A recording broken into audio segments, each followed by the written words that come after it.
Are you ready? Can Crush Us. It don't really get no better than this the podcast that you're looking for if you're really heavy into wrestling. Hosted by the Mark. Energy that's so amazing. Gotta keep it entertaining. Rep the Can Crusher Nation. Yeah, you know what's going down in the ring. Lights out when you hit a ding ding. Knock 'em out like boom bada bing. Hold it down, you can crown me the king. Got a shout out to the Miz and Duke the Dumpster. We choke slamming everybody. Power driving, hit 'em with a face buster. Yeah, this the show you need and it ain't no need for waiting. Mark, hold it down for the Can Crusher Nation. All about wrestling and keep it entertaining. Can Crushers Wrestling Podcast. Time to break 'em, let's go. Yeah. Can Crushers. Yeah. Can Crushers. Let's go. This is Foreman Red James, and you're listening to Mark, the piece of shit garbage man on Can Crushers. That is undoubtedly the worst intro I've ever had to my own show. Welcome to Can Crushers Wrestling Podcast. I am your host, Mark Martinez, and we're traveling the roads of Oklahoma once again. 15 years in the business. A litany of championships. This guy's been there. He's done that. And it's really freaking cool because I love having the young up-and-comers. I love, the rising stars and, what I'm trying to say. But 15 years in the business, the Viceroy of Violence, Richie Adams, is going to have stories. I'm going to sit back. I'm going to throw him all the questions, and he's just going to tell me everything. And I'm super excited to hear the 15 years of stories that he has. Up and down the roads, kicking ass and taking names. So yeah, how awesome is that? Richie Adams coming on the show. But of course, we have to do some due diligence first. Guys, you know where we are. Facebook, Instagram, Twitter, Threads, all at CanCrusher69. Get on there, join the discussions, do all that cool stuff that we do. Email us at cancrusher69@gmail.com or slide into one of our DMs on any of those socials if you'd like to be on the show and tell your wrestling journey as well. Because how cool would that be for you to be on Can Crushers telling your story for the masses to hear? Spotify, iTunes, Google Play, the list goes on and on and on. But of course, we continue to grow. We continue to grow all the time. You saw on Saturday that we just got on another awesome platform, Podurama. Yeah. Are you looking for a podcast player that offers seamless sync across iOS, Android, web, and desktop? Join Podurama today for 50% off your lifetime premium. 50% off if you join today. Of course, this is a limited time offer, so head over to Podurama right now. That is Podurama.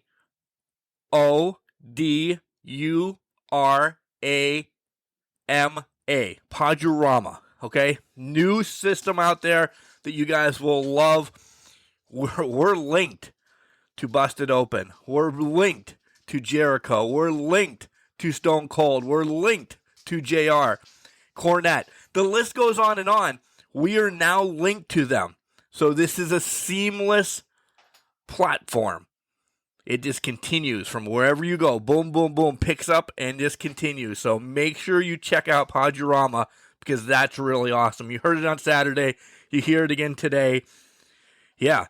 And we also have to tell you about Collar and Elbow. Hats, hoodies, tees, all the cool stuff that Al Snow and the Hooligans are making down at Collar and Elbow Wrestling brand. Check them out.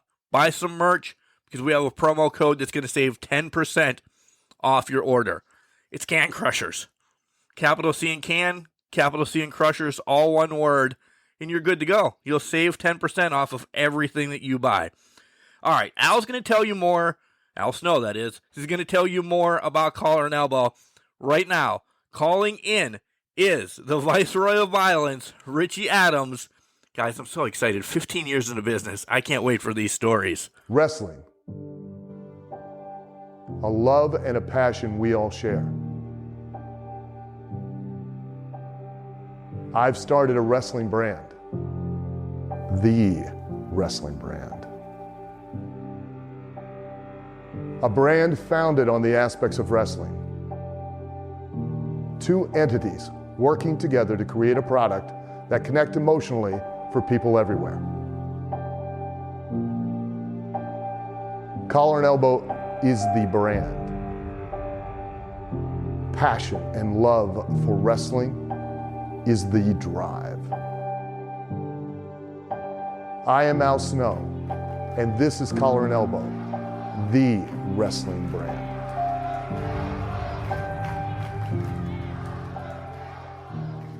Hey, this is Space Jesus Billy Starks, and you're listening to the Out of the World podcast of Can Crushers. And welcome back to Can Crushers Wrestling Podcast. Guys, I told you in the intro how excited I am to have a legit vet on the show that has been in the business for 15 years. We've had a lot of youngsters recently, but we haven't had those travel stories and, all of that. So we're going to get them today. I'm going to strong arm the Viceroy of Violence. Probably not. That's probably a stupid thing to say. Richie Adams. Richie, welcome to the show. How the hell you doing? Good, man. How you doing? Thanks for having me. Thanks for calling me a vet, too. 15 years, dude. That's awesome. Thank you for beating the hell out of yourself for me and everybody else in the world to watch you. Hey, man. So, when you get older, you learn the importance of psychology because less is more at my age because I'm not as in shape as I used to be, but it definitely teaches you how to work the crowd more, and just kind of, the small things are the big things to me now. So I don't have to, I don't feel I have to just do all this, big stuff as long as I can get, the crowd going. You're saying you don't need to be, and I'm not smacking him in the face before anybody jumps on me. You don't have to be Ricochet jumping all over the place, right? No, man. But I never really was like that style, because I was pretty small, but I was never like a top rope kind of guy anyways, but more of a technical brawler, which is nothing wrong with this style. Like I'm saying, this just wasn't, ever really me.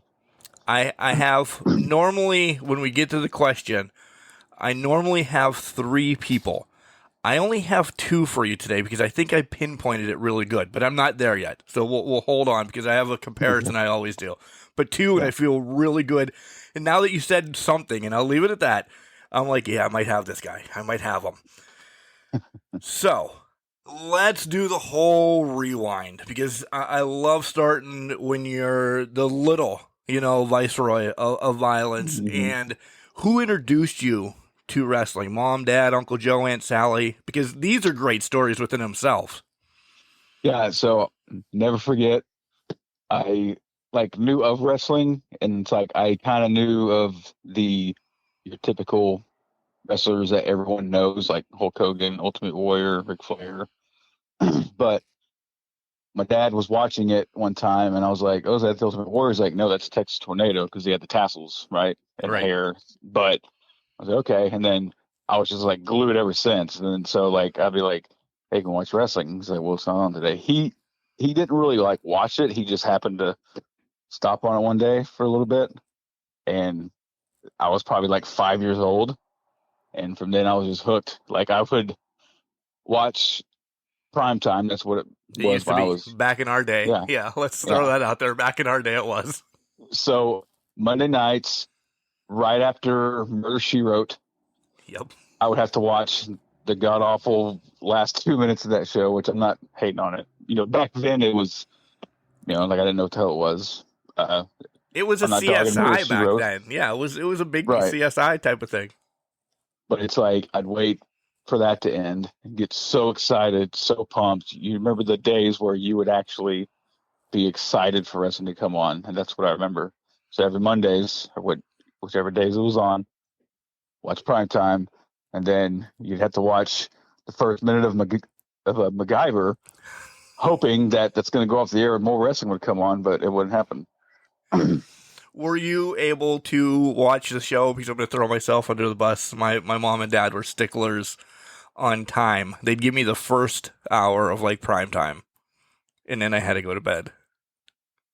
I would watch the whole thing. I see. That hour difference or so, or whatever we have might have been it. Oh yeah. East Coast here that Oh, yeah. All right, go to Yeah, bed. yeah, like whenever once a year when the dog show would come on, you'd be like devastated. It's like, what the hell is this? Right? That once a year, or probably like twice a year, you're like, Yeah. wait, they're preempting primetime wrestling for a dog show? Yeah, then you just keep flipping back. It's like, oh, surely they're gonna go off the air soon and go to prime time, but nope.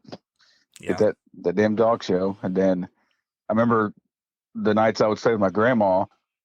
She my grandfather, hated wrestling, and so I had to watch what they watched, and I tried to sneak off to the room. They're like, nope, because like the Olympics were on or something, or they'd watch, whatever. Just being super bummed when I couldn't watch wrestling, man. So you hated going to Grandma and Grandpa's. Hated it. On Mondays, at least. On Mondays, at least. I had my grandfather that, during, summer vacation and everything, he was all for wrestling. So Grandma would sit in the good room or knitting room, or I don't know what you guys call it, but like the room that nobody's allowed going into except Grandma and Grandpa. Yeah. The parlor, essentially, yeah. But when Papa would come over to my house, I'd be watching wrestling, and whether it be WCW Saturday night, Monday night, prime time, or Raw, whether it be, I don't know if you remember, WCW had another kind of show they did. It was called Sunday Night Main Event or something like that. Yes, it was god awful. The only thing worse than that was Thunder. And he would just dog me the whole time for watching it. Like, he's like, oh, look at that. I was like, no, Papa, it's real. And then, but it wouldn't stop me. I'd watch it. Like, I would take his verbal ass chewings, and I'd just be like, whatever, I'm watching wrestling. Right? So family really didn't love wrestling, right? It wasn't like, I think my dad was like, oh God, because I just became super obsessed. And then, funny story, remember the 900 numbers back then? Go ahead. Tell me your story, and then I'll tell you how I damn near died. So it was WrestleMania 9, which that was about to happen. And I actually have a funny story later on in my wrestling career about that kind of ties to WrestleMania 9. But they were doing a little hotline thing, and I just wanted to call so bad, and I didn't really understand like how it worked. Like, I knew they said it cost money, but I was like, what? So I would call that 900 number, and I would listen to it for minutes upon minutes, and they would do this thing. That's how they hook you, because you would call the number, and then once they got you on the hook, they'd like, so and so is going to be on the show here in about 3 hours. So you would have to like either wait or just keep calling back. So it was like really a bunch of bullshit, like nothing. It was just kind of them talking about the show coming up, and they might have a pre-recorded interview with like a wrestler, and then it lasted for probably, it was like a weekend or something.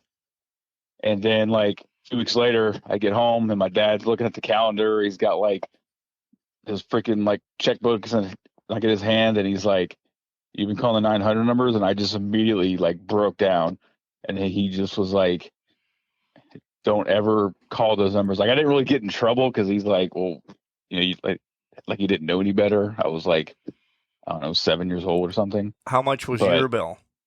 He did not tell me, but I should ask him. You should ask him. Mine, because, phone bills come out monthly. They still do.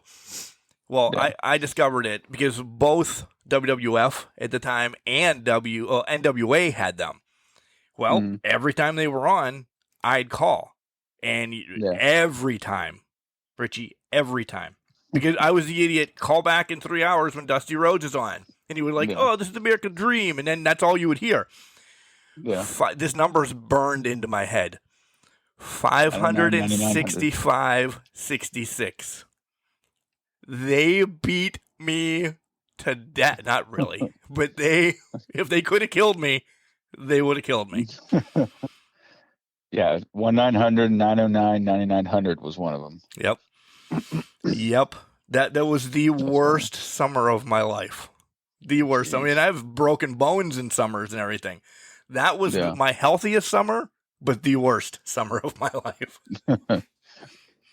So let's talk about some of your favorites. Of course, you named Hogan and Warrior, but who did you really, trickle to as a youngster?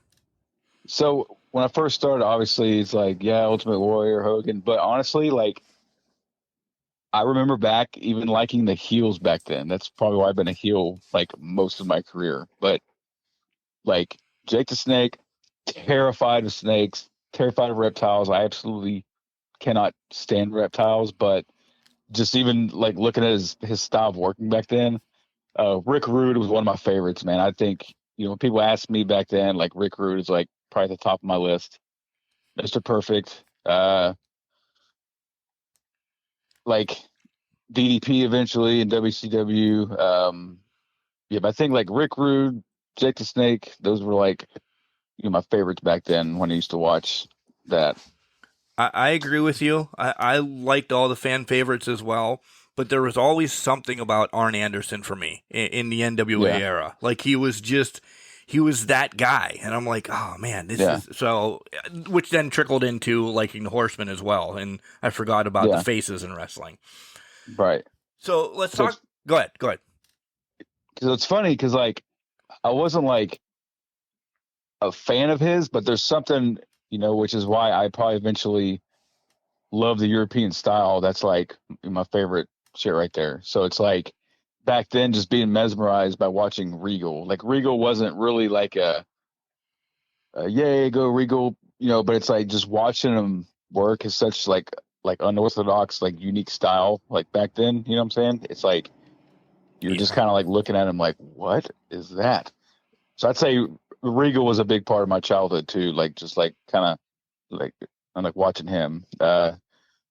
Great Muda, stuff like that. Obviously, in the younger days, Sting, back in his blonde hair days, and then when you get a little older, venturing into the whole Monday Night Wars and stuff like that. So like Scott Hall. Yeah, you're naming everybody that's on my list too. You really are, and and I'm not gonna tell you which one, but you've named one of the people already on your comparison list. So so that's good. I definitely have you. I definitely have. I'm feeling good about this. Yeah. So growing up watching it, were you more WCW, WWF? Where were you back and forth, or were you a flipper? WWF for sure was definitely a flipper, but if I had to choose, like unless something big was going on in WCW, I would venture more to WWF. I was definitely a flipper. Like there would be moments where you just back and forth. My dad's like, "Good God, kid, making this." I was like, "No, you don't understand." And so it's like, but I ventured more to WWF. Like when I talked about wrestling, like with all the friends and stuff, like I would always venture to being more interested in the WWF storylines. Yeah. Because even back then, like the NWO thing was cool, but it's like even back then, eventually, like, okay, well, I mean, how many times can you beat up the same guys? And there's like 97 members, so it's like, I mean, it was still, like interesting. It was still fun to watch, but when Virgil's a key component of the NWO, or Vincent, I know I said it wrong, but when he's a key component to the NWO, you have too many members now. Right. Yeah. And that's no knock on him before I get canceled. Sports growing up, because everything, and I tell this every time I talk to somebody, everything leads to your mindset of wrestling. Because I know you're like, once you found it, you're like, I'm going to be a wrestler. But how do you get there? So how do I get to wrestling? Well, not finding the aha moment to go to training and everything. Like, what sports did you do as a youngster, kind of like to prepare your body for wrestling? So I played a lot of soccer, played baseball, but I always ventured back to soccer for some reason. I think it was just like I never really tried football or basketball. I liked baseball, but soccer was kind of like what I played the most of. So I played probably from about the age of 7 until about up to like 8th grade. I was like always playing soccer. Okay. So you had, see how I spin this, you had the endurance then essentially going into wrestling. Now this is where does that aha moment come for you? How do you say, I'm doing this? So when I reached high school, I actually started gaining like some weight, and from about then until about a few months before I started training, I was probably, look about it this way, before I trained for wrestling, I was probably like 240, 250, just completely one day was like, screw this, I'm going to the gym. I didn't know yet I was going to be a wrestler. I just wanted to do it just because I was 24, 25 years old. And I just got tired of like my shirt sticking to my fat rolls when I stood up. I was like, screw this, I'm doing, so I just put down the sodas, put down the fast food, just completely was like dedicated, which I wish I had that same dedication now. You got the dad bod now, though. You have it all over Instagram, dad bod. So yeah. Right. So I have, it's not as bad as it was, but I've been, trying to work on it lately. But yeah, so I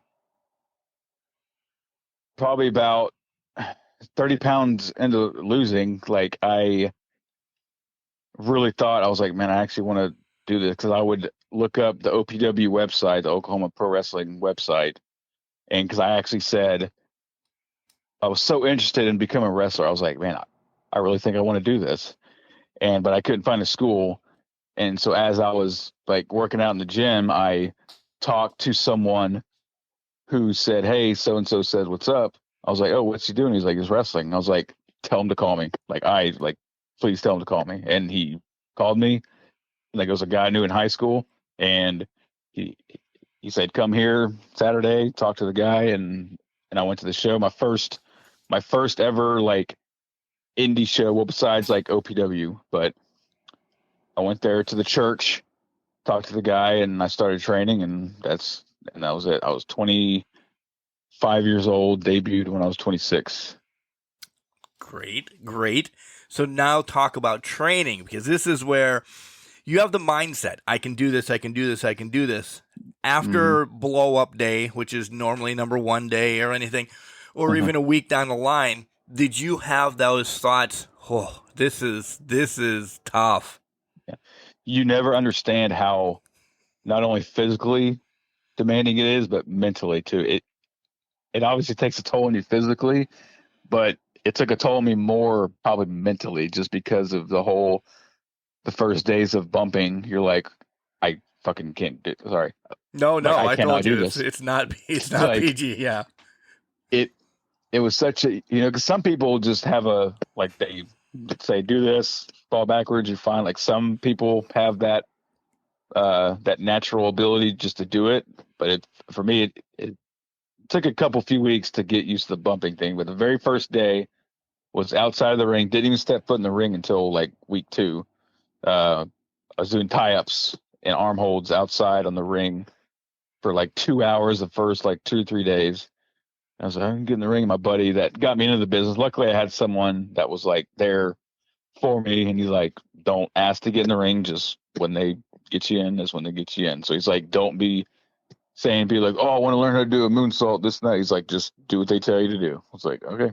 And then when I finally learned how to get in the ring, which even that was a thing, like you can't just go up there and get in, because you would, so kind of to put this on pause, going back, that same friend in high school, it was like a backyard fed with a guy named Justin Lee, and my friend Shane Morbid, he told me to come out there to watch his show. They actually had a ring in the backyard, and he was like, yeah, cool, get in the ring. But you like get in the ring and you're like, oh, what do I do with my feet? Yep. And then you try to run the ropes before knowing, and you're like getting told, dude, you're gonna snap your neck. Because I would try to run the ropes, but I would just like kind of like fall into them and not really know what I was doing, and so you're just like your head snapping back. So it's like even stepping in the ring was like okay, here's what you do, and you're thinking, oh, it's not a big deal, but like going through the ropes, it's actually like, what do I do with my feet and my hands and all that? So you actually have to be shown that. Yeah. And to pause you for a second, you do it maybe 1 or 2 times if you do like a 2-shot during the show or something. As a ring announcer, I have that going through my head every time I'm stepping in and out of those ropes. I'm like, I'm going to die one of these times because my foot's going to stay down or I'm going to trip over something. And I'm going to be on Botchamania for an idiot trying to get into the ring. So, yeah, just getting into the ring is within itself. Yeah. Yeah. And so, the guy who was like the head trainer actually became my now, tag team partner more currently, and one of my best friends in the business. But on the bump day, learning how to bump, just basic back bump, I couldn't get it.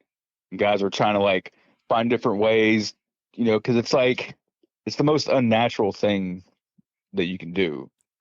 You learn your whole life when you slip on ice to kind of break your fall with your arm, and being told not to do that, and being told land on your back, and tuck your chin and that, you're like, what? So it's like you're training your body how to do what you've always been kind of naturally told like not to do when you fall. Yeah, it's like, not natural to fall. Yeah. So that was a big like mind thing for me. Like it just was so frustrating. It's like, I can't do it. And then I eventually got it.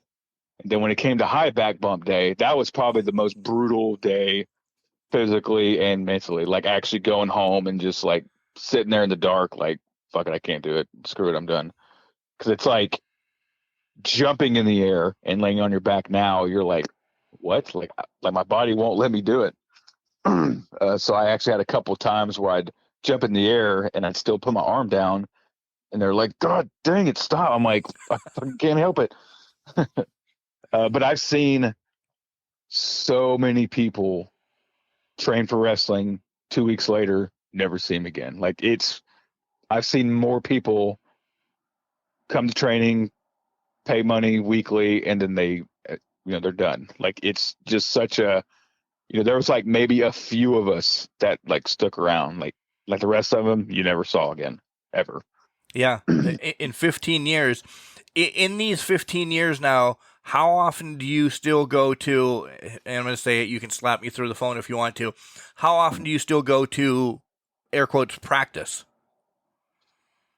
More so like when we set up for the show. Okay, but still you're going. It's not like one and done, you're trained and you never go back again, right?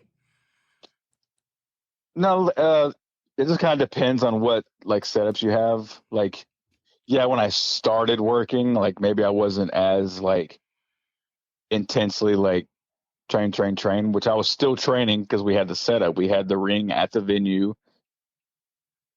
So up until we left that venue, like I was still going to the scheduled training every single week. Right. Nowadays, it's like you get the ring set up, go through your match, do a couple bumps, front spot. So, but I get it more now. Like if I'm like maybe training guys, I'll do it. But I definitely don't have the mentality to like don't have to do anything. I just just depends on what's going on. You know what I'm saying? Like so like nowadays it's like if we set up for a show, right? Yes, I will get in there, but right. I haven't like gone out of my left home to go to train because we don't have like any kind of permanent setup anywhere anyways. So okay, can you remember or do you ever go back and watch first match comparative to what you're doing last week or whatever? Yes, and it's sometimes like cringe to watch yourself. Like, good God, I used to punch like that because it would be.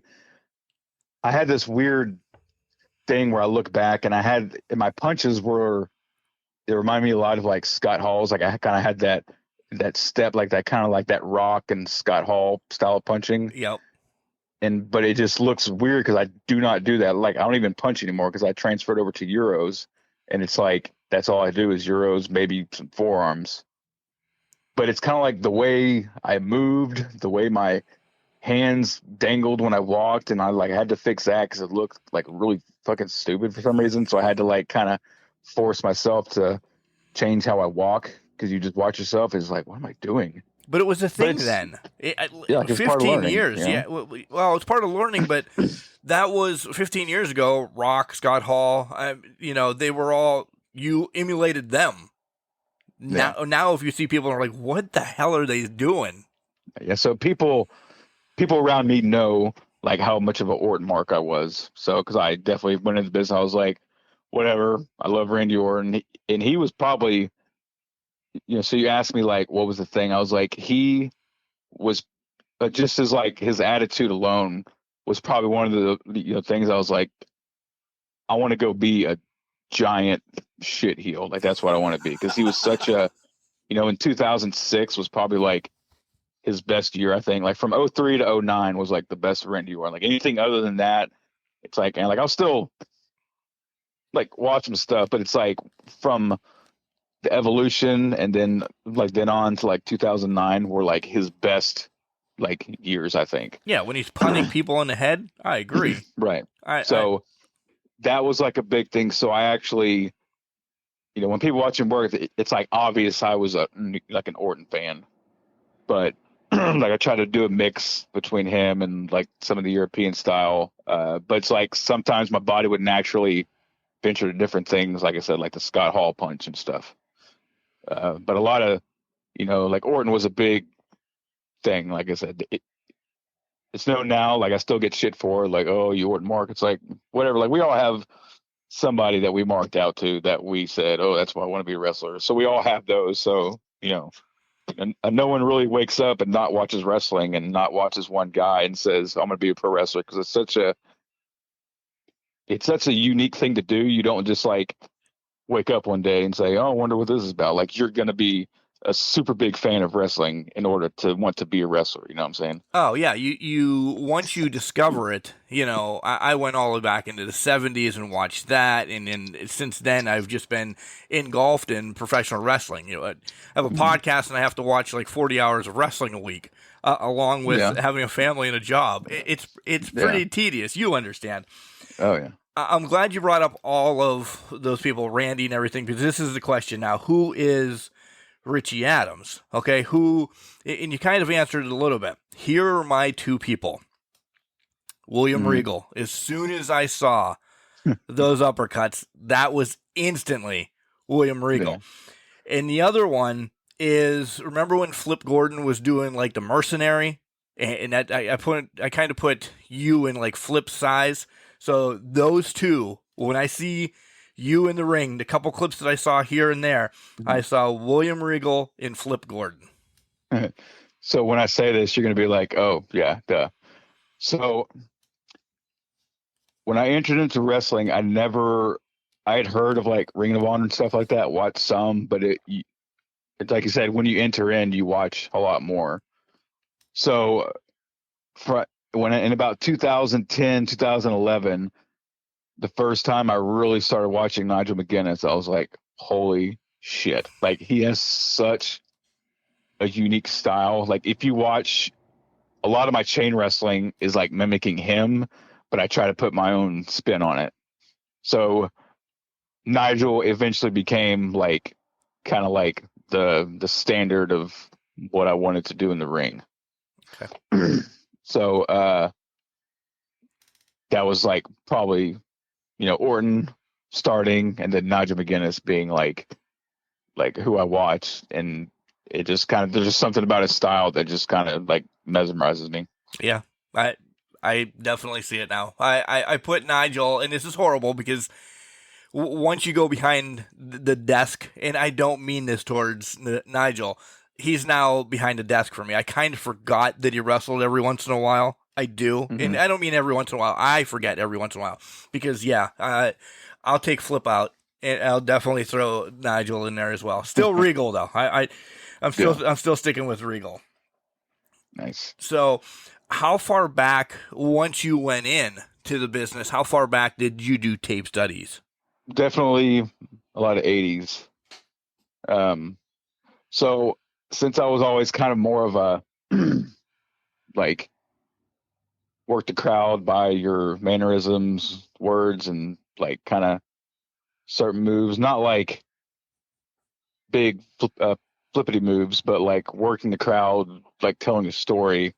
So I would watch things like Flair and Rhodes and stuff like that. Like obviously not every person is going to react to stuff like that. Like obviously I mean, you're not going to get that reaction like you did in the 80s with a headlock takeover. You know what I'm saying? Right. Yeah. But it's like making them so even if it is something small, like trying your best to like make them invested. So like what I like to do with younger guys that I work is I like to say, I want to build a match, and the story I want to tell is like you're building blocks to make stairs to get to the top.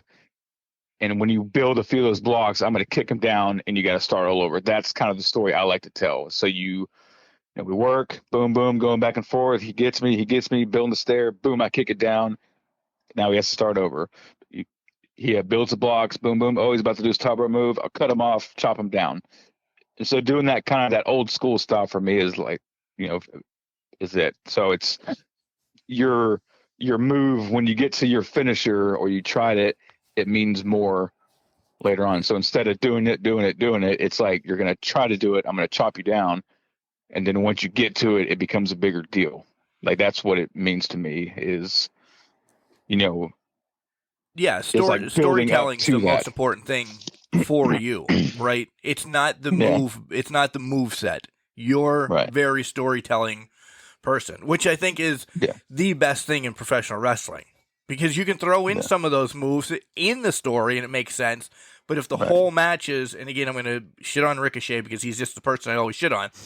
If you do 75 cartwheels to get to an elbow, it doesn't make any sense to me. I'm 46. Right. I am old school wrestling. I want a story in each and every match.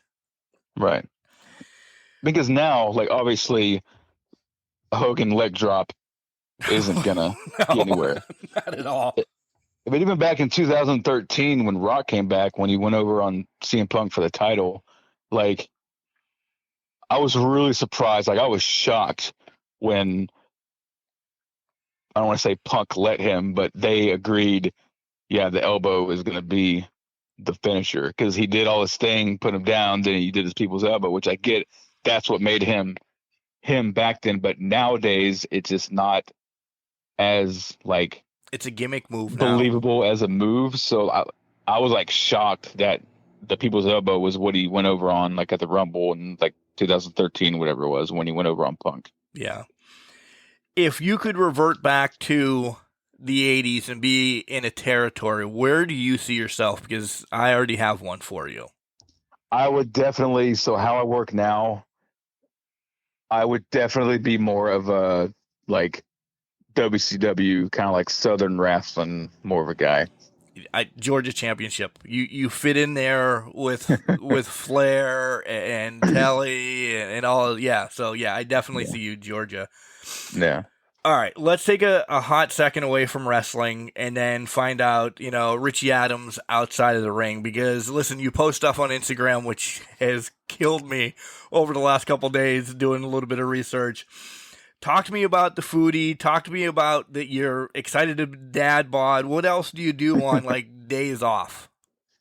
So when I made that little, because I know you're referring to the dad bod thing, when I first got to Instagram in like 2016, like I just had this like witty little whatever bullshit thing up there. But it's like, I really love to cook. I don't really, I'm not as intense about it as I once was. Like if I wasn't a wrestler, I would have done something with cooking, but now, obviously, with having kids, you just make food to get by, just have food. So it's like I don't really spend a lot of I don't really spend a lot of time like, oh, I'm gonna go to Whole Foods and get some saffron for a new recipe. It's just like whatever. Like I'll still make it taste good, but so yeah, dad bod is just me acknowledging that yes, I have a dad bod. Yes, I've put on some pounds, but yeah. So now it's like. I just had my kid a month ago, our second daughter. Congratulations, by the way. Thank you.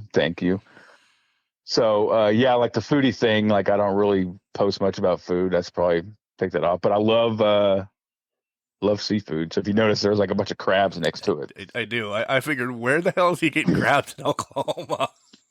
Yeah, so growing up in Louisiana, it's like anytime I see a crawfish boil, I'm like, there. And sometimes I'll go back home, I'll bring back a sack of crawfish, and me and my dad will boil it, and we'll just go to town on some crawfish. So They're underrated. People, listen, I'm a crawfish fan as well. And people in Pennsylvania are like, oh, you don't get a lot and everything.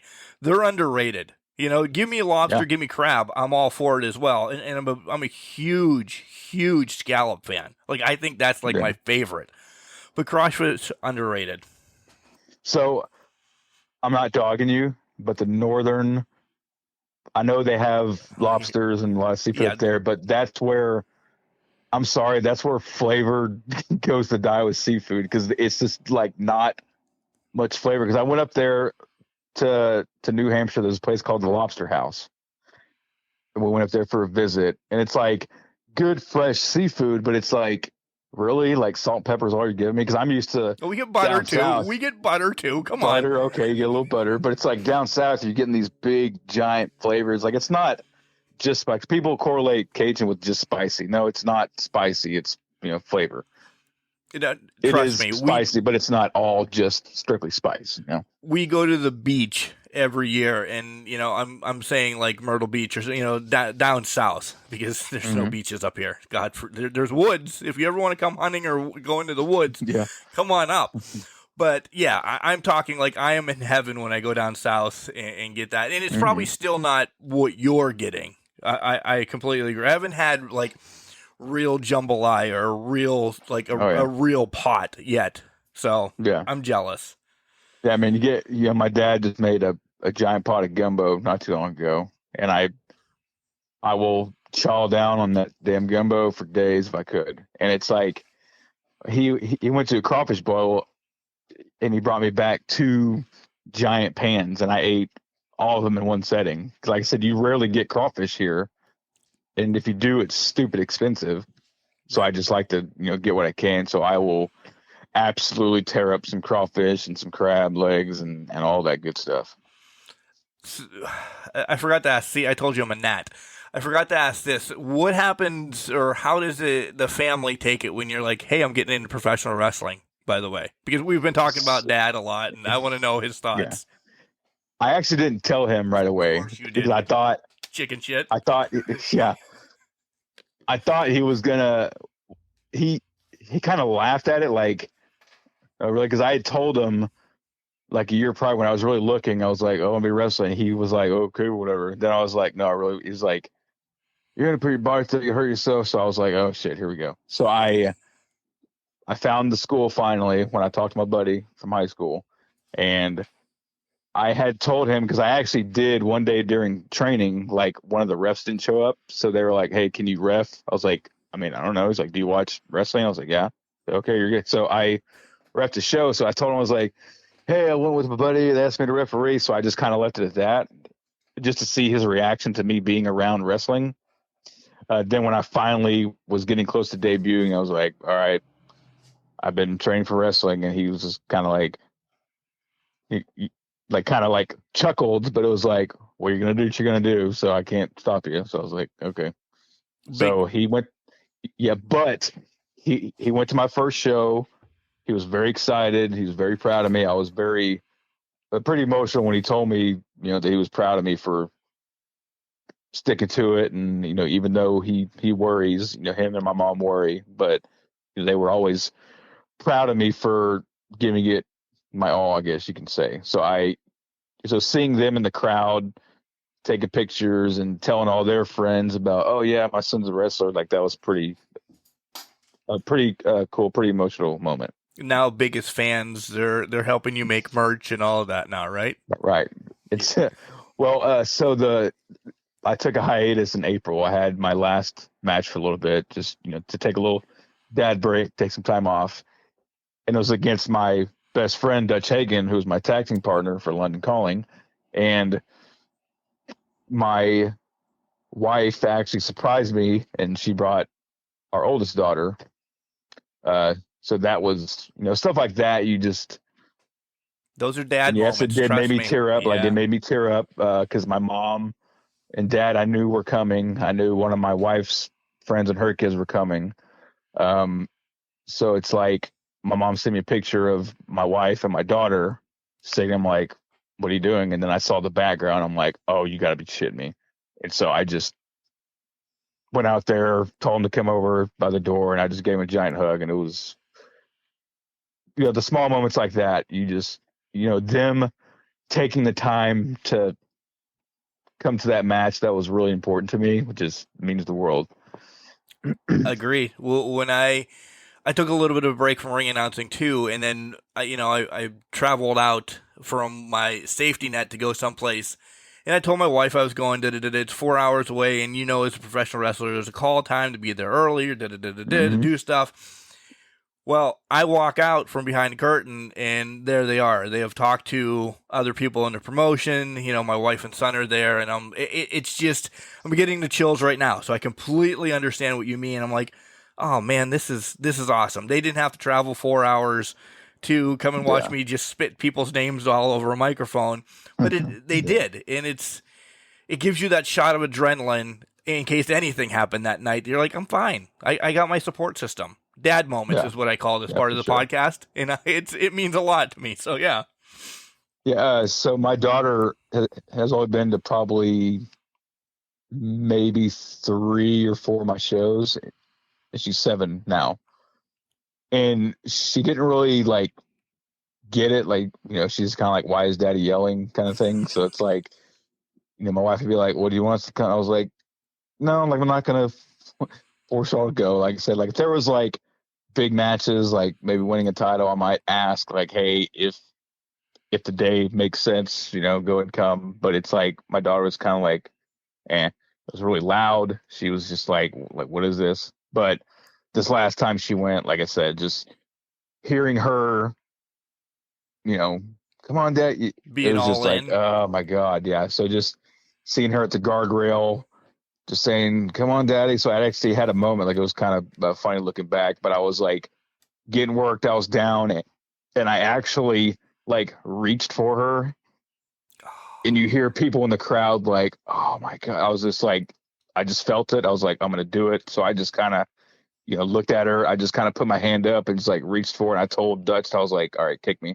It's just like, just like shit like that, dude. I don't know. Just seeing her, which she didn't really like know what I was doing then, but when I lost the match, I heard her crying. But that little moment of like reaching for her, like I don't think she like really grasped like what I was doing, but I knew to the crowd it was gonna, make sense because they knew, when I walked out, I hugged her and kissed her. So it's like I didn't want her to like start crying, but I kind of did it in like a subtle way where like she wouldn't really know what I was doing. You can show her on her wedding day and say, look, remember this when you were a little child? Dad's always here for you. Exactly. 2 stupid questions I like to ask. Most famous person in your contacts? Contacts. Jeez. There's a name I can't remember. At one point, I think Matt Bourne gave me his number because I worked Doink the Clown. In 2012, I worked Doink the Clown, Matt Bourne. Nice. I don't think I have anyone famous on my phone. Like, I'm not going to lie and be like, oh, I'm friends with fucking so-and-so. But you can say I don't me. know if I have You can anyone say famous. me now. You can say me now. Yeah, you now. Yeah, you, for sure. Like X-Cow, he's been on American Idol. He's a fucking big-time actor now. He's like big-time in everyone with his acting now. No, I'm just kidding. But no. Let's see. I'm actually on speaker because I know there's someone, but I know at one point there was Matt Bourne for a little bit because I think I just asked for his number. I worked him, and I don't think I was ever going to call him. Like, he was like, whatever, kid. But it's like I still had him in my phone at one point. Did you watch that Dark Side on him? I've watched a little bit of it so far. It's unbelievable. I think Dark Side is doing amazing things. Right, wrong, or indifferent sometimes, but they get the story out, and I enjoy it. All right, second stupid question. If you could have a beer with anybody in history, who would it be? And why, of course. The first guy that comes to mind is John Gotti. I don't know why. Jesus. Okay. I mean, he was just the first one I thought of. Obviously, I'd love to chat with like Ric Flair. He was like one of the other ones that came to my mind. Okay, I think Gotti wins. That question is probably going to be retired after this. So you win that question for the rest of Can Crushers. So you asked me that, and I was still looking through my contacts. But when you asked me, just for some reason, he popped up. Like I was such a mafia movie mark. Like I was such a mafia movie mark. I actually told people when I was a kid that I had a family in the mafia because I was such a big fan of mafia movies. But it's like, I watched so many documentaries, but I mean, obviously the guy, he's probably a giant piece of shit, but it's like, just wanted to talk to him about like his lifestyle and just kind of like, hey, is this really how it is? This and that, you know what I'm saying? Do you still want to be in the mafia? And by the way, telling people that you're in the mafia and you're not in the mafia is a good way to get, cement shoes, right? Well, I'm sure in Oklahoma, it's probably not a big deal. I mean, there's not like any, one of the 5 families are down here in Tulsa, Oklahoma. So it could get around, dude. I'm just saying it could get around. Well, I didn't say I was in the mafia. I said I knew some people. Oh, okay. Like that was such a big thing, like Casino, Goodfellas, the movie Gotti. That's kind of like an underground movie. Oh, I know it. I have Italian family in me. Trust me, we watch all those. Yeah, they are dusted every weekend at my aunt and uncle's house. In me. Yeah. Okay. I'd say Donnie Brasco is my favorite mafia movie of all time. Yeah, it's up there. It's up. I just, and I'm gonna get shit on this because it's the one that everybody knows, but I still think The Godfather just trumps all of them. I really do. I'm such a mark for that. Like, listen, me and my buddy are these guys that the wives aren't around. One weekend of the year, we watch them. It's a marathon, but we do it. We do it every year. Yeah, I mean, Godfather 1, obviously. I think I might enjoy 2 a little better. Oh, yeah. I'm not saying I don't enjoy 1 less. I just really like Godfather 2. 2 is by far. 3 is rough. But in general, all of them, yeah. But I still, hot take, which people... Like sometimes people get mad, sometimes they don't. But I think Casino is better than Goodfellas. All right. Just because there's more, like you can still, I mean, watching both, they're still talked about. But I think Casino has a lot more like holy shit moments. You know? Like yeah. Yeah. I'll give you that. All right, let's transition back to wrestling. My God. Both of us John Gotti, what the hell was I thinking? Right. You just blew my mind. All right, so I'm going to go to the next question I actually written down because I actually had one in my head. Best advice that you've gotten behind the curtain from somebody. What was it? Who love this question. Yeah, I love this question. I tell this every time I'm on a podcast. Okay. So speaking of me versus Doink The Clown, which I would like to touch on a bit more here in a bit if I could. Yeah, but this is your time. That was my first out of state booking.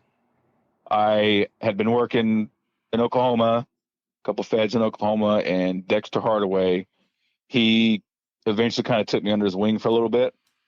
And he was like, I'm going to talk to this guy, Matt, works in Arkansas. It's televised. I was like, yeah, okay, whatever. Then he actually said, okay, keep October open. I was like, oh, okay, cool. So it's like he got me my first booking because he liked me. He believed in me. He was like, go get your feet wet with some other states. Don't just stick here. I was like, okay. And so went to Arkansas, which is probably like one of my favorite states to work in. So Arkansas is a very like old school wrestling town. That's a town you can go to and get them going on a hip, like a hip toss or a headlock takeover kind of thing. Can you still get white heat there? Yeah. Yeah. Okay. Sure. Because I know there's some places that white heat's not out there anymore. Where they're ready to kill you as you're leaving the locker room. If anybody doesn't understand what white heat is, I've never had maybe that much white heat, but Arkansas, I can see you getting it. I've had more heat here actually. So I show up there And this guy, Michael Berry, that was, always there when I first started. So I knew him. So I knew him and Dexter and like a few other guys there, but I knew the wrestling etiquette. But for me, I'm kind of reserved. Like, I'm not like always like super chatty, but me being nervous, like I come here, there's like these fucking cameras everywhere. Matt Bourne's over here, Jay Lethal's over here, fucking Harley Race. And I was like, oh my God, what? So it's like, I'm nervous. I would be too. Around Harley Race, hell yeah. And so I walk around, do the handshakes to most of everyone, but a lot of guys were like doing promos, so I didn't get to everyone. But Michael Berry notices kind of like that I'm nervous, and he's like, hey, I know you. I know that you're nervous. You're trying to, build yourself up. But he's like, but it could come across as you looking like a cocky asshole. So he's like, just big piece of make shit. Sure. So just make sure, break out of your shell, suck it up, shake hands, make sure you're, interacting. So he's like, like, I know you, but it's like that could come across as, you being disrespectful. So I was like, oh shit. Okay. So I got up, shook hands, probably shook multiple hands twice. And like a guy did say, hey man, I said hi to you like an hour and a half. I was like, I know, dude, I'm just trying to fucking make sure I shake everyone's hand. So it's like, so that was kind of funny because he's like, damn, you've been here like an hour and a half. I was like, I know. So that was kind of funny, but I'd say that was probably like some of the best advice as far as like etiquette, like locker room etiquette, and kind of, that did force me to like, kind of break me out of my shell, say like, yeah, nervousness can come across as, negative sometimes. Like it could come across as you being like, I'm shaking anyone's hand. So That was definitely like a big eye opener. I was like, oh shit. Okay. Yeah. That's very important in the locker room. It really is. Is that you want to trickle back to the Doink story? Is that it? Or did you, had a story? Okay. Yeah. Yeah. So it's like, I knew I was working them. And so I'm like, oh my God. So like talking about WrestleMania 9, you see him at WrestleMania 9. So it's like, you're like, holy shit, this kid, this guy I watched when I was a kid, like I'm working him. Like that's crazy. Right. So it's like, we're going over the match, and that was my first big name that I worked. And so it's like, nerve wracking. And he's like, yeah, this and that. And, that kind of, being over there, it also taught me like, you don't have to go over every little minute detail in your match. Like sometimes you do, sometimes you don't. It just depends on who you're working. But he was like, yeah, this and this and this and this and this. And so I kept asking him, hey, so after that one thing, but I was like worried because he's going to be like, God dang kid, suck it up. But he was really cool about it. He was like, yeah, but he communicated well in the ring. Harley Race was in the front row, and we are working, and he dusts me outside. He's like, are you good with taking a body slam? Let's go in front of Harley. I was like, yeah, sure. He's like, so you good on the concrete? I was like, I can't say no now, even if I wanted to. So he picks me up, gives me body slam. My body, like I posted perfectly, and my body hit the concrete. Just my feet and my hands were like in sync, and it made the most like loudest smack that I've ever heard. And it didn't really hurt. But it's like the way my hands, my feet hit, and my back, it was like all flush. And that crowd was just like, like that was probably one of the biggest pops I've ever had in my entire career. And, peeking up there, looking at Harley and seeing him kind of like smile, I was like, oh my God, I'm about to like, it's like I could just go home right now. You know what I'm saying? But it's like, that was probably a pretty big moment in my career, just that pop from the crowd when he body slammed me on the concrete. Like I said, sometimes you do on the concrete, like if you don't land thud correctly, it's like whatever. So sometimes the most silent of chops or forearms or like the most brutal feeling. So it's like when you don't get that pop, you're like, God dang it, but it hurts, but the ones that make all the sounds are probably like the least painful ones. And that was one of those moments where it sounded like I should have been hurt, but it felt so good. you brought up that that's one of your favorite moments. And listen, I have a litany of titles that you've held in your 15 years. Check them out. You can go to online and find them and everything. What title meant the most winning, and then what has been your match that, listen, you're going to show your newborn, here in years down the line, what match are you going to show her saying, look at this, daddy was a wrestler? So the title, I'm going to have to go with my first heavyweight title at Compound Pro Wrestling. Okay. Because I got worked and I didn't know I was winning it. That was probably why it's like the most like memorable, because Compound, that's where I started, and we were losing the venue. And so we were going to be moving venues. And so when we went there was a battle royal. It was like any title, like contract thing, you win the battle royal, then you get the contract. And the booker told me I was winning it. And so I was like, okay, so, cash in for the X Division title, this and that. So I was like naming a lesser title than the heavyweight. He's like, just do for the heavyweight. I'm like, okay, but he's like, it's down the road. I'm like, all right, cool. And then my friend that I started wrestling with, he was the champion at the time. And so I was told later, hey, go back out there after the show and cash in your thing. And so I go up to Shane. I'm like, hey, what do you want to do? He's like, oh, just cash it in. Give me a low blow. Give me the DDT. I'll kick out. I was like, okay, then what? He's like, I'll bust up with a laird or something. I'm like, okay. So I'm like, well, why isn't he telling me what he's going to do? Did you have an inkling then? Did you have an inkling then? No idea. Like, I thought he was just being bitter because like he's closing out the show with me. Like we had matches before, but I just thought maybe he was just kind of like in a bad mood or something. So I was like, okay, well, whatever. He had a match with Michael Berry actually, and it was a fucking bloodbath. And for some reason, Shane really liked the gig. And when I went in there, like I could not step anywhere where there wasn't blood. So I, luckily, like I was actually like getting dressed when I was told, hey, go cash in your thing.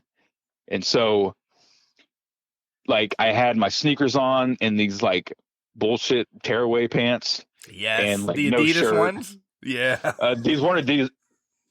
So luckily, these were like some cheaper ones that I found that I used strictly just to wear like when I had my gear on because it was cold.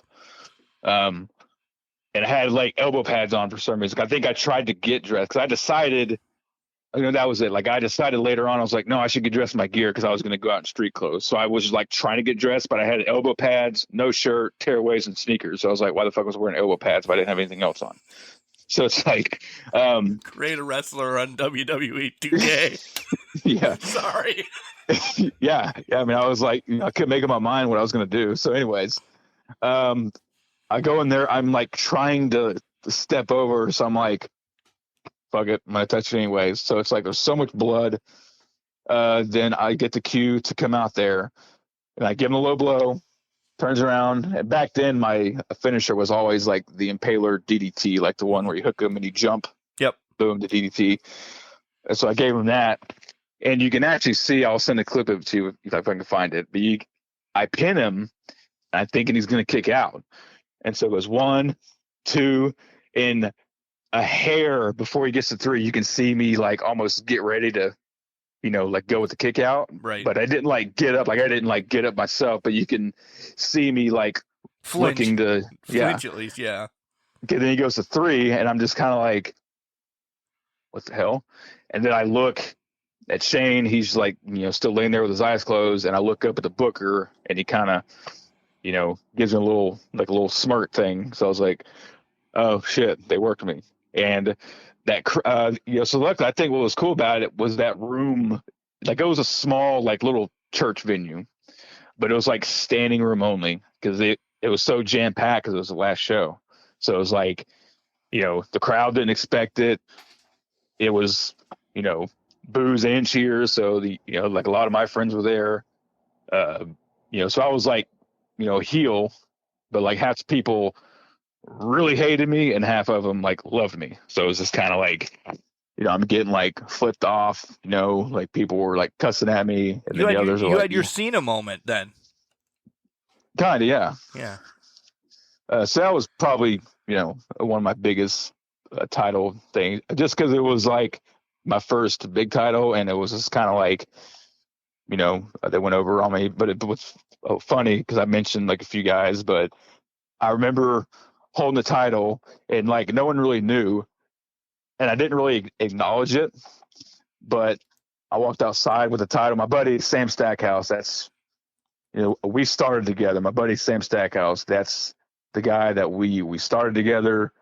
We stuck together. We still talk to this day. Very, very dear friends.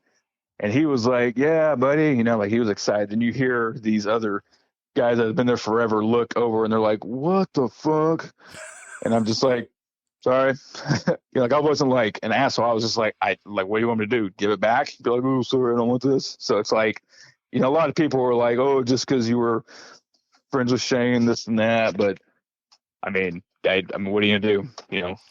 They wanted something new. They said, so I asked, the booker later, I was like, why did you do? He's like, just you had it, and we just been talking about it, and something kind of, shocking for the crowd, So I eventually gave the title back to Shane, like way long down the line. But do you ever wish that you looked better for those pictures afterwards? I wish I had the fucking elbow pads on. The tearaways and sneakers were fine because it looked, organic. Like it looked like, fuck it, I'm doing this last second. Right. But it's like, why would I have, why have the elbow pads? It looks so weird with, sneakers, Nike Shocks, tearaways, no shirt, but I've got elbow pads. Like, why would I want to protect my elbows when I'm literally wearing nothing else? It just didn't seem. That should have been the promo picture you sent me for the thumbnail for the podcast. No way. No way. My first ever promo pic for Oklafan, that's the guy, Chris Byrne down here. He has a website where he has all the title histories and matches and stuff. But I'm actually wearing like a Led Zeppelin shirt with like no gear on. That was my pick for like the longest time. Then when I went to work Arkansas, someone actually put my actual like promo picture in there, like on my profile. Nice. But is that your match though? Then because that's your match? Yeah, your match. Oh man, the match, one match. That's it's tough. It's 15 fucking years. Sorry, that came out wrong. But it's 15 years. Well, so one of them, because I mentioned Dutch Hagen a couple of times. Right. When you're in the business, it's weird.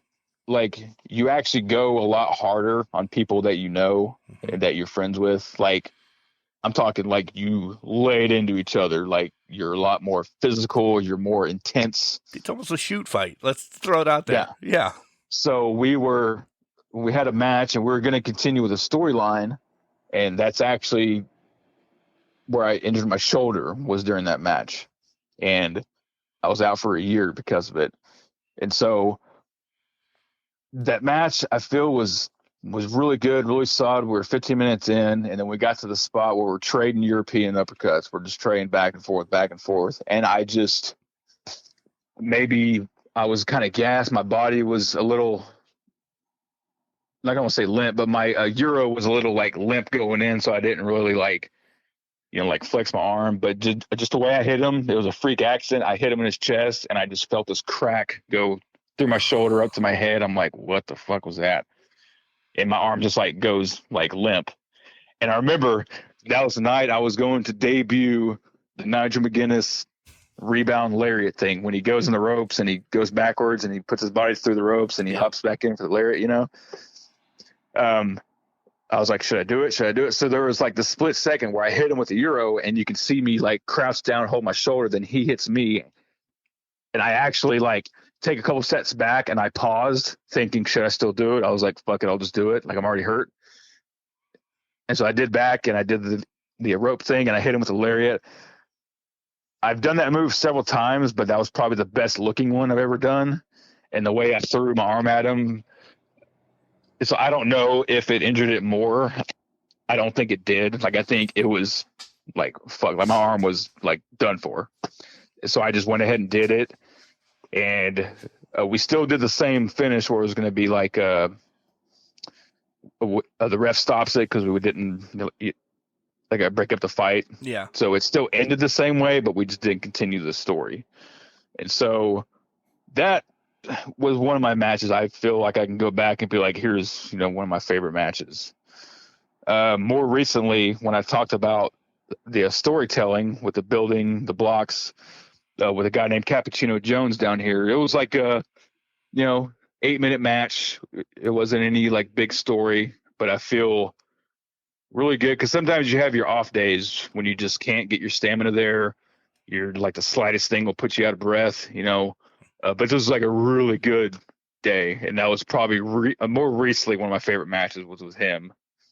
The one I just had with Dutch again on my last match for a bit. That was a good one that I'll definitely go back and be like, yeah, look at this. Because you can see such a difference in like storytelling from back then and even midway through my career into now. You can just see such a difference in like the way you move, the way you kind of stall after you do a move. You make sure the crowd's paying attention. Like it's not all just move set, and not paying attention to the crowd. Because you can go in there and wanting to do this and that. But sometimes if the crowd's not into it, like you got to change it up a bit. Yeah. So it's like, kind of seeing yourself transition on the fly to do that, 15 years. I know I'm beating this dead horse, but 15 years. And can you look back as, be like you're floating over yourself when you and Dad found wrestling? Can you say, I did it, I made it, and do you feel fulfilled? Because I've always had like a full-time job, and yes, it would have been cool to go further, but now that I have a family, that to me is more important than anything. I'm super, super content with what I'm doing now. Had I tried to go, like, I don't think when I was like single or whatever, like, I don't think I was ready to go off and like try to make it big. Just the way that I worked and everything, but I don't feel I regret not doing it. Cause I think, yes, I obviously would have liked to have tried or something, made but I just millions. Yes, I understand. Yeah. But it's like where I'm at now with, my family, my wife and my 2 children. It's like that to me, missing out on that, I think I would have regretted. So I would much rather have that, but I'm super content with what I'm doing locally. I'm still proud to be like, yes, I'm a pro wrestler. Like, I don't think I'll ever, regret anything. Like, obviously now it's a little harder to travel, but having those times where you can, we can try to get booked at bigger shows. So I'm proud to do that. Like I've worked some cool matches, worked some cool feds, met some really cool people. I just don't think when I would have been more open to it, I don't think I was ready mentally or physically to do anything like that. I hear you. And I'm not asking you to announce anything on the show, but do you see an end, or are you Ric Flair that when you're 89,000 years old, you're still going to want to wrestle? I don't see an end because I don't think there's anything wrong, because most of the guys I work with, they're older than me, but they look a lot better than me. So I know that it can be done because there's, guys that are like super ripped and I'm like, wait, you're how old? I'm fucking, I'm pushing 40, but it's like, as long as your body can handle it, like I said, I think, wrestling stamina is different. Like if you told me to go do a 15-minute match, I'd be like, yeah, sure. Most of the time, there's times when I'm like, screw that, let's cut it down. But it's like, but if you told me to run around the block twice, I'd be like, nope. Yes, I understand that.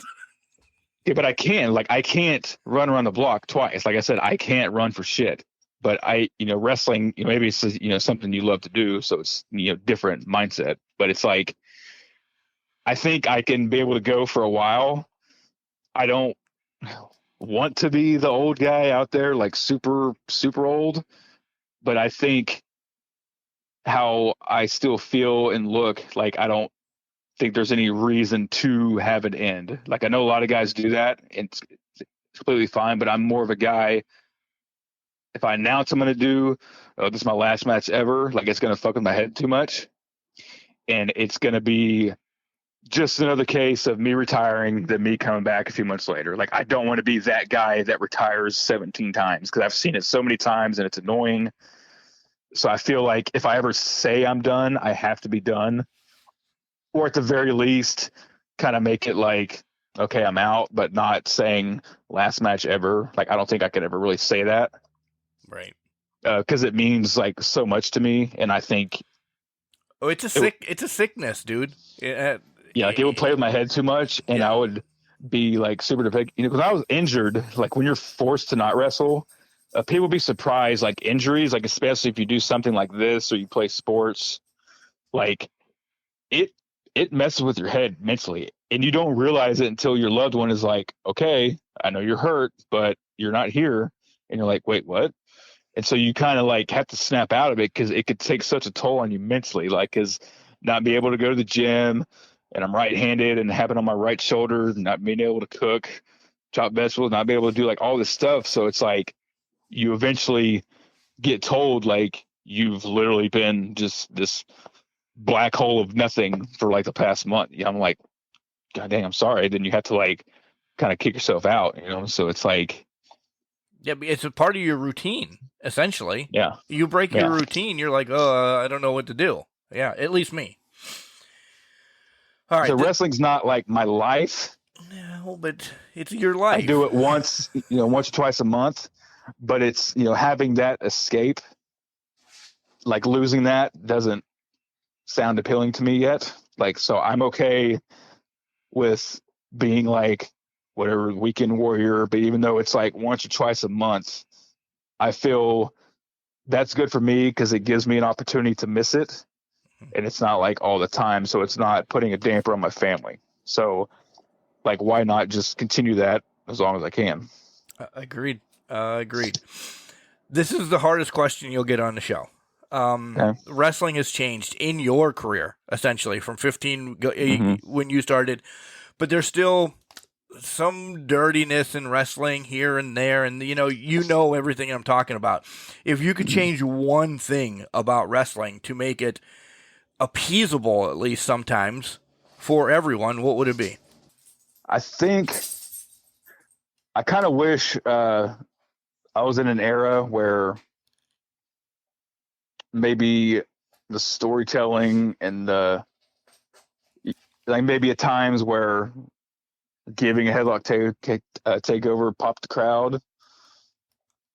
I wouldn't change anything like of the styles people work. Maybe I would change like the mindset of fans of like, hey, these big flippity moves don't always mean that that's strictly the only choice of good wrestling. There's good wrestling in the way people tell a story, and you can build a match. You can build these big moments by the small stuff that used to be big, but now it's like, headlock takeover. Like, I know I've said that word a bunch. I don't do headlock takeovers, but I'm just saying that there was once upon a time where you could build to that and it'd be like this big giant pop. Right. I know it doesn't answer your question. No, it does though. It does. I'm not saying I would like, because I'm okay with, guys do the stuff to me. Like it's not my style, but guys are typically good about like, if that's their style, they can do other things. But to me, I just don't think it makes sense for me to try to do it, because one, it's going to look like shit because they know that I don't do that stuff. But I just, maybe fans kind of maybe appreciating more of like the older school style. So us old school guys can, get those pops too. The little things. Yeah.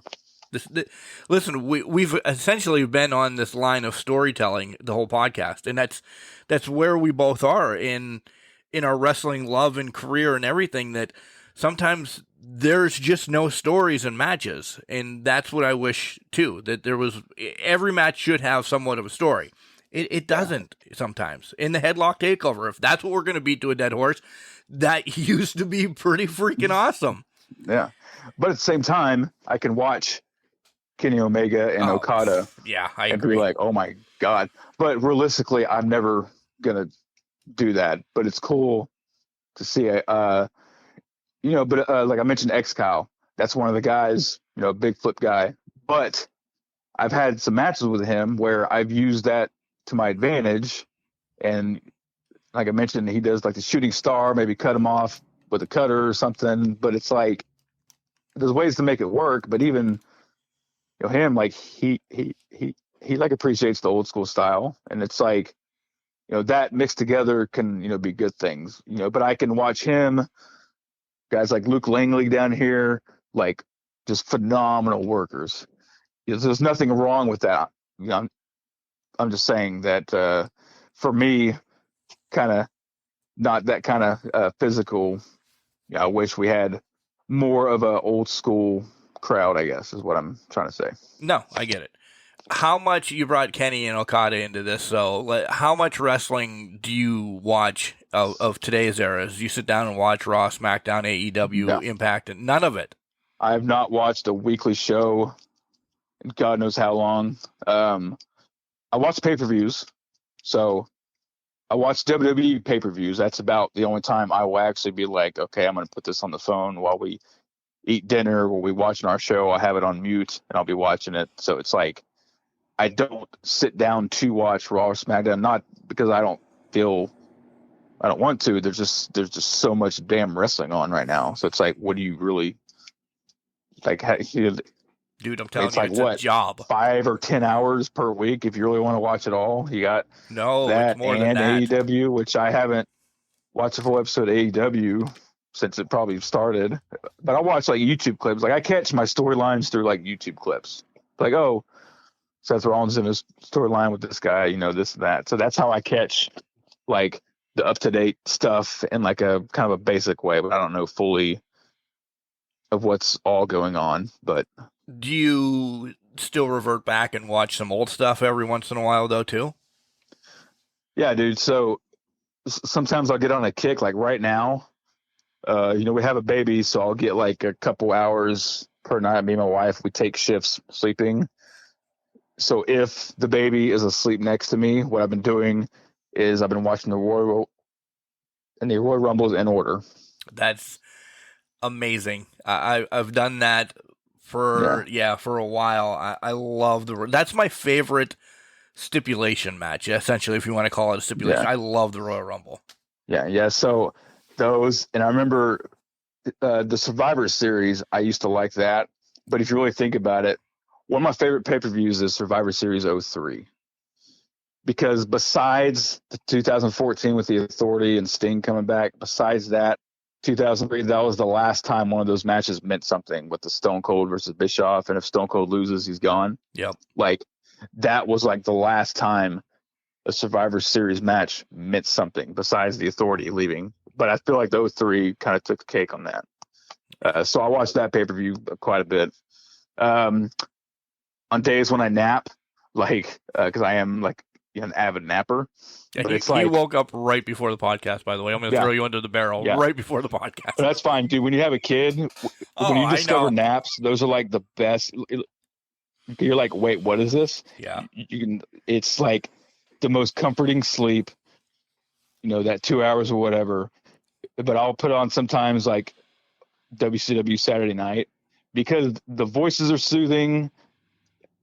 Because like you said earlier, they're not like the most entertaining of shows, but unless like Regal's on there, but it's like hearing that commentary, it kind of takes you back to your childhood. So it's like, it's a very soothing kind of thing like that. And something like Forensic Files and stuff like that. Like the guy's voice is just very soothing. Murder, She Wrote. I feel like, well, no, not for me yet, but no. So Forensic Files, I definitely play Sons of Anarchy on loop if I'm, napping or like working out or traveling or something. But it's like WCW Saturday Night is like one that I watch because it actually had a cool entrance, I thought. But they did. But definitely like old school wrestling, I'll watch if I'm trying to chill. maybe some background noise. I kind of forgot what the question was. I'm sorry. No, that just do you watch anything from prior? That's okay. You Oh, answer. gotcha. Yeah. Is there a match that you even revert back, to when you first started? Was there ever a match that you're like, nope, I'm not doing that? I am not against doing some hardcore stuff, but I was never like a hardcore fan. Like, especially when it's all that is like weapons. And so it's like, I'm okay with doing tables. Tables to me actually are fine. Like, I've had very good table experiences. They don't really hurt. I've had a couple bad ones, but tables I'm fine with. Chair shots I'm fine with if I trust the guy giving it. But a lot of like when there's weapons involved, I'm always kind of like cautious because I got to think about myself. So it's like, okay, no, I'm not going to do a power bomb from the apron into the crowd onto a bunch of chairs. But it's like, okay, tables fine, but I'm always a little more, I guess, kind of picky when it comes to like weapons and stuff. But I just don't. So no death match ever. Whoa! That's an odd with a question mark. I would do it with a select few guys. There's a couple guys that I would trust that know that we can still make it work without just weapons. And maybe not death match because I feel like you're expected to just do that. So maybe a more quicker no for the death match. Okay. But when it comes to weapons, like if it makes sense, if it's having weapons, just have weapons. To me, I just don't really like it. I don't think it's needed. I'm just not a fan of it. If it's makes sense, yeah, sure. But I'd say the super hardcore, weapons and shit like that. This is kind of like, well, like what's the reasoning first, and then we'll work toward it. What is, and you can go back to anybody, pick anybody, dead, alive, or whatever, your dream match, and then who, where, like what arena, in the stipulation. I'm not like a huge. Okay, I am a fan of his. I'm not like a super big Mark for him, but for some reason, I would love to work Nakamura. Like, I feel just when I watch him work, there's something, I don't know, there's something about him. I'd be like, man, that would be such a good experience to work him. Obviously, I love to work Nigel so I can see like what I can do with my own spins on things, and kind of like we can kind of do that whole back and forth. Like, obviously, he's going to top me in the chain wrestling till the day I die. There's no chance of me ever thinking I'm better than him. But I would definitely like to, go toe to toe with him, just because it's like that was like one of my idols. You know what I'm saying? Yeah. I would say Orton and Last Man Standing, because him versus Triple H, Last Man Standing, No Mercy 2007 was kind of like the moment where I'm like, God, I really want to be a wrestler. I don't know why. It was just a Last Man Standing match, but I've always been a fan of Last Man Standing matches. So I feel that'd be a cool one, like with anybody, really.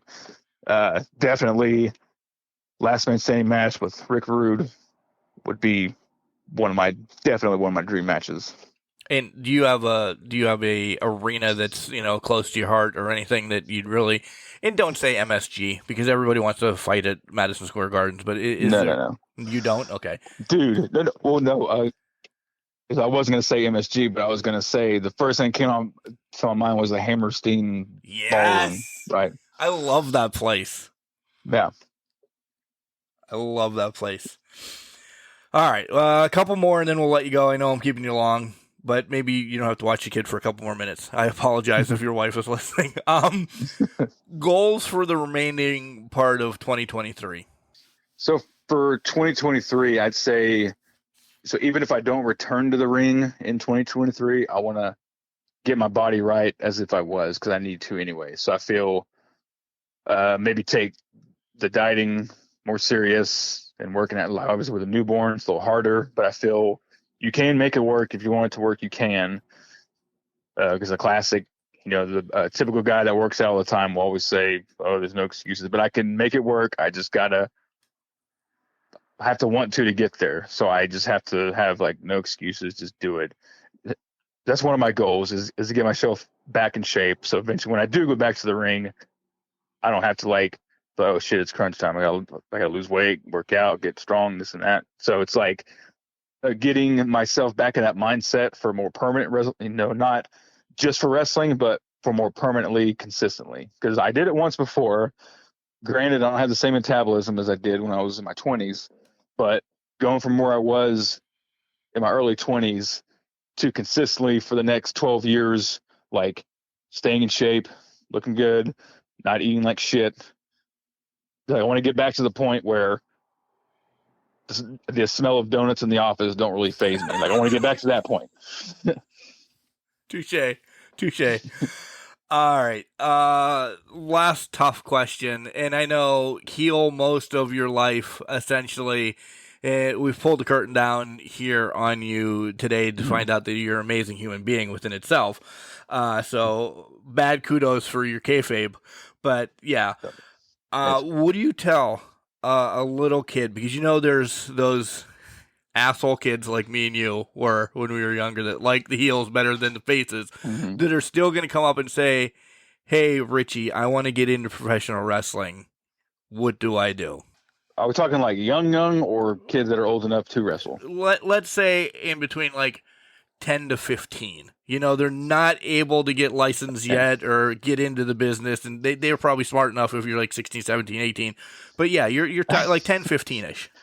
I would say ask yourself that question in 8 years when you can get a license. All right. Now you got the kid that got a license, and that's a generic answer, by the way, but okay. Yeah, but there's not much you can do when you're 10 years old. You know what I'm saying? You can at least tell them, live your dream, keep pushing forward. I would say, so it's typically... It's a kid that has his license. Okay, yeah, all right. Okay, so I would say... And legitimately, I would say something along the lines of, yes, follow your dreams. That's kind of what I did. I was like, but just get yourself in contact with someone in the business that can guide you. And whether that be me or someone else, you can take my name down. And if you get to that point, you can reach out to me and I will get you in contact with the right people. That's what I would say to someone that asked me. There you go. All right, your time. Give us your socials, your merch. You're on a break right now, so you're not going to be anywhere. But just so people can follow you and just see some of the strange ass shit that you post. What strange stuff? What are you talking about? What strange stuff? There's a cat celebrating or something on one of your Instagrams or something. I don't know what the hell it is. That's the one that I don't know.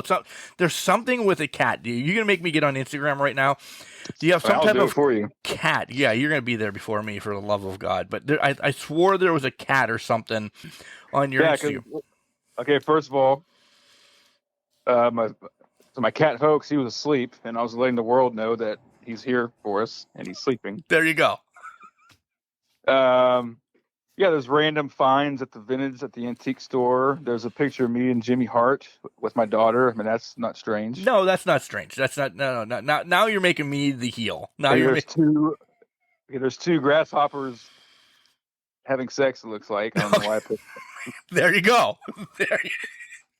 Okay, well, I can't always be all wrestling, Okay. So yeah, Instagram, Richie Adams, TikTok. I'm new to the TikToks, but I will tell you, I had this video go viral and it was accidental. So now I don't post anything wrestling on TikTok. I am super into like trials and crime stuff. And there was this trial going on, a certain one. I don't want to give him any recognition, but if you want to ask me, you can. I will tell you if you want me to. But it was such a big trial and there's such big moments in it that it was being talked about a lot in social media. So I started posting and people gravitated to that. So now my TikTok is like Richie Adams Pro Wrestler, but it's trial stuff. So it didn't make a lot of sense. But I got like 20,000 followers in a matter of like 3 weeks. I'm telling you, it all comes back to Murder, She Wrote. Yeah, fucking Murder. So the last 2 minutes of Murder, She Wrote has benefited me, I guess, in my TikTok adventure. So, so I had this video go viral. Didn't even mean for it to, and it has like 12 million views, and now I have like 20,000 followers. So did you sign up? Are you a creator now that you're making money off of it at least? I signed up for it, haven't got anything, probably because it's just clips of trials. It's not me talking, so it's not me. Oh, it's not like, your creation. Yeah, so I guess that's why they haven't like jumped on it. But reaching out to other crime like documentary makers to see if I can do some kind of collab or get some advice on what to do, because I don't want to just do some shitty like phone recording of me talking when it's like not gonna make any sense. But I want to actually get some kind of stuff going where I can make a little money. So I'm trying to work on that, you know, something other than just wrestling that I can do, that I can have like a passion for. And trials and crime stuff is like one of those things. And about your merch, do you have any merch or anything? So I don't have any merch like online anywhere. I have some here that I keep. WFC, Wrestling for a Cause, the company I wrestle for mainly, they have shirts made of other workers through their website. So if you just want a Richie Adams shirt, reach out to me. I'll give you the link. I have a couple left over from that were actually mine. I have like 2 sizes left. If you reach out to me, I have a couple shirts. I got some stickers, some coasters. I will work with you on a price. Just reach out to me on Facebook, Instagram, and I will get you hooked up one way or the other. Guys, this has been the Viceroy of Violence, Richie Adams, hanging out with us on Can Crushers. Richie, thank you so much for reaching out. This has been a blast. Go down memory lane for me. Thank you. Yeah, man. Thank you for having me. That was fun chatting with you, man. I like talking stuff and questions I never thought I'd get asked, and talking about my cats and stuff, and grasshoppers having sex and stuff like that. All right, we'll be in touch again. Thank you very much. Cool, man. Thank you. Hey, y'all, this is Sam Houston. I got to tell you, if you want to know the latest in wrestling and what's going on, tune into Can Crushers every time it comes on. I know I will. Later, y'all. Ladies and gentlemen, Richie Adams coming on the show, talking a little wrestling, 15-year vet. We got some great stories, but I feel that there's a lot more. I feel that Richie, at some point, needs to make a return to find out about some of the shenanigans that happened in wrestling, and just kind of just overall talk wrestling and just, you know, just chat. That's what wrestling's about. We love chatting, and this was, like I said in the podcast, it was a trip down memory lane, talking about Jake the Snake and Rick Rude and Mr. Perfect, you know, Nigel McGuinness, man, Nigel freaking McGuinness. At one point, somebody's going to say yes to Flip Gordon. No, I don't know. But William Regal, spot on. So I'm going to take my comparison as a win. Food junkie, dad bod, grasshoppers having sex. Yeah, guys, go out, follow Richie, see what he's going to be doing, when he's going to be stepping back into the ring, when he's going to be back on Can Crushers. That'll all be out there. Richie, thanks again for stopping by and just chatting. It was a blast. Guys, don't forget to slide into our DMs if you'd like to be part of the show, or reach out on cancrusher69@gmail.com. These are fun. I love the stories. I love finding out how you got into professional wrestling. Talent, referees, promoters. Can Crushers are open to everybody. We love hearing the story. Remember, just because you're trash doesn't mean you can't do great things. It's called a garbage can, not a garbage cannot. Make sure you tell your loved ones you love them, because you never know.